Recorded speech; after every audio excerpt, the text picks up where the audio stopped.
So, what if after 15 years of just insane, record-breaking success, Apple decided it was time for a new CEO? I know, it sounds kind of crazy, right? But a huge shift might be happening right now at one of the world's most valuable companies. And it's all for one very specific reason. Let's get into it. You've got to be asking, why on earth now? I mean, under Tim Cook, Apple hit a staggering $4 trillion valuation. So why would you change leaders right at the peak of your financial power? Well, because inside Apple, there's a growing belief that the company's entire future actually depends on it. And the answer really is just one thing: AI. This single technology is the reason for this whole potential shakeup. You see, Apple's journey with artificial intelligence has been, well, it's been chaotic, super confusing, and somehow, against all odds, kind of successful. Let's unpack how that even happened. To really get where Apple is going, we first have to look at its very strange recent past. It's wild because their AI strategy has been called both a complete and utter failure and a stroke of accidental genius. So, which one is it? I mean, just look at this timeline. For a company like Apple, this looks incredibly passive, right? ChatGPT comes out in 2022 and changes everything. Apple does nothing. Then their big Apple Intelligence announcement in 2024 pretty much fizzles. But then something weird happens. We enter the agentic era.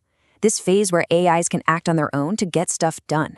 And all of a sudden, developers everywhere need dedicated hardware, and they start buying up Mac Minis like crazy, making Apple a key player completely by default. So this really lays out the two sides of the argument perfectly. On one hand, you have the skeptics who say Apple totally fumbled a huge lead they had with Siri and just became a non-player. But then you've got the strategists who argue Apple was playing the long game. They were cleverly letting competitors like Meta burn billions of dollars on infrastructure while they just waited to position their hardware as the essential gatekeeper for all of AI. And this quote from the commentator Polymath just perfectly captures that frustration. Think about it. With Siri, their own custom chips, and this massive, loyal user base, Apple had all the pieces to absolutely dominate AI. Instead, a lot of people felt like they just completely missed the boat. But here's the counter-argument. Professor Alex M. Mack points out that Apple's core strength, its real DNA, has always been hardware.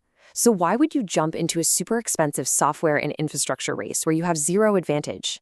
Instead, you wait, you make a deal with whoever wins, and you keep selling the premium devices that everybody needs to use that tech. It's a classic Apple move. And this brings us to the man who was in charge during this whole period, Tim Cook. To understand why a new CEO might be on the table, you have to look at the legacy he's about to leave behind. Let's be clear, you can't argue with the numbers. Cook took Apple from a $350 billion company to a $4 trillion behemoth. The man was an operational genius. He perfected the supply chain and turned the iPhone into the most profitable product in the history of the world. But here's the catch. That 11x growth is amazing, no doubt. But it tells a very different story when you zoom out and compare it to its rivals. During that exact same period, Apple's growth actually lagged behind every other big tech company. Microsoft, Google, Amazon, and Meta, they all grew significantly faster.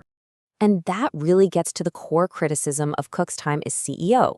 He was a fantastic manager during a time of explosive growth for the entire industry. But he was known for iteration, not innovation. I mean, besides AirPods, there were really no new breakthrough products, and most importantly, he missed the AI revolution. So this is where Apple turns to a new leader, John Ternus, their longtime head of hardware. And this brings up the biggest question of this whole transition. Is a hardware guy really the right person to fix Apple's huge AI software problem? Well, according to insiders, the answer is yes. And apparently, it all boils down to one critical personality trait that Ternus has, and that Cook, reportedly, lacked. You see, where Cook was famously cautious and methodical, Ternus is known for just making the call. For years, Apple's AI efforts have been stuck, paralyzed by indecision, with endless reorganizations and confusing partnerships. The belief is that Ternus will finally come in and give them a clear, decisive direction. Whether it ends up being right or wrong, it's a direction. And man, the challenge ahead of him is just monumental. His to-do list is insane. Basically, remake the entire company for AI, navigate this really tricky transition with Cook staying on as chairman, and untangle Apple's deep reliance on manufacturing in China. I mean, any one of those is a career-defining task. Of course, Apple isn't the only company feeling the pressure here. The entire tech industry is in this frantic, high-stakes scramble to figure out its AI future. So while all this is happening at Apple, what's going on elsewhere? Well, over at Google, they've admitted they're falling behind on AI that can write code. So they've created this emergency strike team, and they've actually pulled their co-founder Sergey Brin back into the day-to-day grind to lead the charge. Amazon's strategy is a bit different. They're just placing massive bets on the companies they think will win. They're pouring another $25 billion into Anthropic, the lab that makes the Claude AI models. They're basically just buying their way to the front of the line. And then you've got Meta. They're tackling a completely different kind of problem. They're running out of people. So they've launched this new program to train literally thousands of technicians just to build the physical data centers they need to power the AI revolution. Everyone is moving, and they are moving fast. Which brings us all the way back to Apple. By promoting John Ternus, their hardware chief, it looks like they're making a huge bet. A bet that, at the end of the day, what will matter most isn't who builds the smartest AI model, but who builds the indispensable, beautiful device that we all use to access it. And the big question is, in this new AI-first world, is that a bet that's going to pay off?